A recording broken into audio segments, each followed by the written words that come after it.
Baik, terima kasih. Pada kesempatan kali ini saya akan menjelaskan berdasarkan mata kuliah yang saya ambil, yaitu Sosiologi Politik.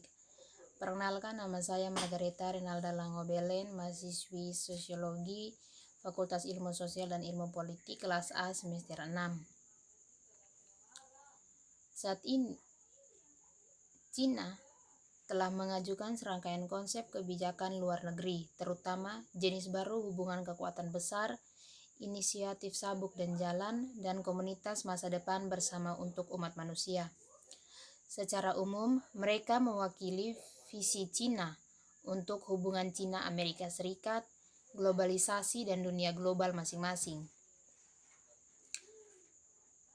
Pada kesempatan kali ini akan mempelajari 3 konsep tersebut, di mana banyak analisis internasional menafsirkan konsep-konsep ini sebagai langkah strategis yang diperhitungkan Beijing untuk membangun tatanan dunia yang berpusat pada Sino. Dalam analisis yang relevan, konsep-konsep ini juga sering dianggap sebagai rencana strategis yang koheren dan konsisten yang mencerminkan visi geopolitik konkret Beijing atau Xi Jinping. Berikutnya mengenai slogan. Slogan-slogan Mao dari tulisan-tulisan itu ditafsirkan dengan cara yang sangat berbeda di Cina, yang secara serius mengganggu kepemimpinan yang puncak. Untuk memahami fenomena ini, penting untuk meninjau secara singkat mekanisme penyebaran slogan. Era Mao agar disebarluaskan melalui media resmi seperti TV, koran, ataupun radio, di mana meskipun menarik dan mudah diingat, membantu pemasaran politik mereka, serta slogan-slogan itu diekspresikan dalam frasa politik pendek untuk menyederhanakan ilmu-ilmu rumit dan bisa terbuka untuk interpretasi. Politik slogan dalam memainkan peran penting di RRC. Slogan politik ini relevan dan dapat ditelusuri kembali ke awal era Mao Zedong selama Cina Komunis Mao, di mana masyarakat sangat dipolitisasi sehingga slogan memainkan peran penting, yang dimana tidak hanya berurusan dengan urusan negara tetapi juga dengan kehidupan rakyat biasa. Rata-rata orang yang diharapkan untuk mengulangi slogan tersebut secara teratur sebagai ukuran kebenaran politik.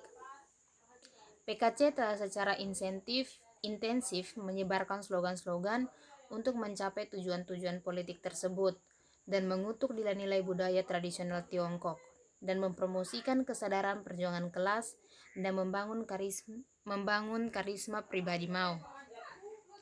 Menganalisis alasan politik slogan Cina ini dapat dibagi menjadi 3 bagian. 2 bagian pertama mempelajari politik dalam bentuk slogan di era Mao Zedong, Deng Xiaoping, Jiang Zemin, Hu Jintao, dan Xi Jinping, yang dimana ini menunjukkan bagaimana slogan dapat digunakan untuk menguji loyalitas aktor politik tetapi juga dapat dimanipulasi, seperti yang akan ditunjukkan ketika sebuah slogan diajukan. Ada beberapa cara untuk menanggapi dan memanipulasi slogan tersebut. Fungsi mendasar dari slogan-slogan politik adalah untuk menyampaikan informasi dan mendorong tindakan. Ketika para pemimpin Cina mengajukan slogan, mereka mengharapkan aktor lokal dan subnasional untuk secara aktif menggemakan slogan ini dan bertindak sesuai dengan slogan tersebut.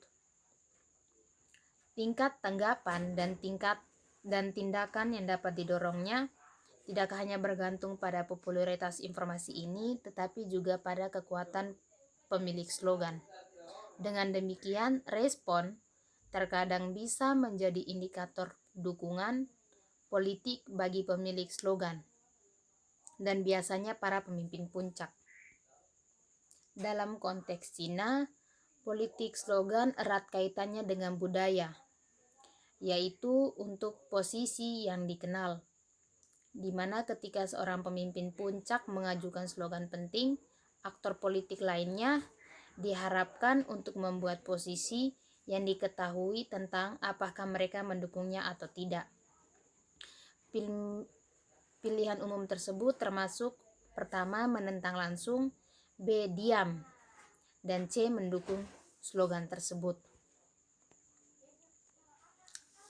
Oposisi langsung adalah tantangan langsung terhadap slogan dan dengan demikian pemimpin puncak. Dengan demikian, ini bukan hanya tentang menentang slogan itu sendiri dan konten kebijakan yang tersirat, tetapi juga kepemimpinan milik slogan, yaitu pemimpin puncak, di mana penentang langsung terhadap slogan pemimpin di dalam PKC telah menjadi semakin langka di era Jiang Zemin, tetapi tidak jarang di era Mao Zedong dan Deng Xiaoping.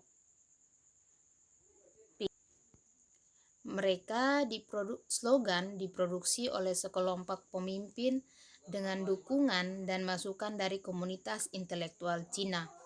Sebagai contoh, Wang Huning, seorang penasihat utama dengan latar belakang akademis sebagai ahli teori politik yang pernah bekerja di Universitas Fudan, di mana beliau memainkan peran yang sangat penting untuk melayani Jiang Zemin, Hu Jintao, dan Xi Jinping untuk merumuskan slogan mereka masing-masing. Yang pertama itu 3, mewakili, yang kedua pandangan ilmiah pembangun, dan yang ketiga impian Cina. Dan untuk pengertian aktor politik sendiri aktor politik adalah audiens kunci dari slogan-slogan mengenai loyalitas dan dukungan politik. Para intelektual Cina memiliki peran mereka dalam politik slogan, di mana bagian ini mencoba menganalisis peran komunitas intelektual Tionghoa dan bagaimana mereka berpartisipasi dalam diskusi kebijakan tersebut. Dalam buku ini, komunitas intelektual terutama mengacu pada 2 kelompok, yaitu yang pertama, analis kebijakan yang berbasis di organisasi pemerintah dan yang berafiliasi dengan kelompok, dan yang kedua, akademisi universitas, yaitu garis antara kedua kelompok ini tidak sepenuhnya jelas karena beberapa akademisi universitas mungkin memiliki peran formal dan informal untuk dalam organisasi pemerintah.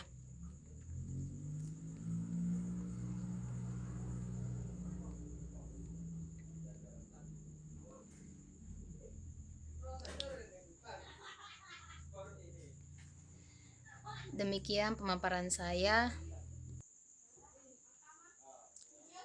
Berikutnya itu, ketika slogan-slogan itu dilontarkan, respon dari para aktor politik dalam negeri seringkali rumit dan beragam, dan respon ini membawa sinyal politik penting. Misalnya, ambil slogan 3 mewakili, Jiang Zemin sebagai contoh. Itu singkatan dari mewakili kekuatan produktivitas sosial yang maju. Dan yang kedua, mewakili arah kemajuan budaya Tiongkok yang maju. Dan yang ketiga, mewakili kepentingan fundamental mayoritas. Ini dianggap sebagai kontribusi teoritis Jiang Zemin kepada PKC dan warisan politiknya. Pentingnya 3 perwakilan atau slogan ini tak terhindarkan karena telah mempolitisasi perdebatan ideologis tentang apakah pantas bagi PKC untuk mengizinkan keanggotaannya pengusaha swasta. Untuk mempertahankan slogannya, Jiang harus menangkis kaum kiri, termasuk menutup beberapa jurnal PKC. Slogan Jiang, 3 perwakilan ini merupakan indikator loyalitas faksi dalam iklim politik. Pada saat itu, kampanye ideologis untuk mempromosikan slogan ini. Jiang berfungsi sebagai radar, bagi Jiang untuk melihat loyalitas anggota faksi. Sementara beberapa tetap skeptis atas slogan Jiang, di mana banyak pemimpin lokal memilih secara terbuka memuji slogan Jiang dan kebijaksanaan pribadinya dalam bentuk lisan dan tertulis untuk memenangkan hati Jiang. Provinsi yang lebih bergantung pada finansial pada pemerintah pusat juga lebih sering mungkin secara terbuka memuji slogan Jiang untuk menyenangkan Jiang dan dengan demikian menerima subsidi tambahan. Demikian pemaparan saya. Untuk kurang lebihnya saya mohon maaf. Sekian dan terima kasih.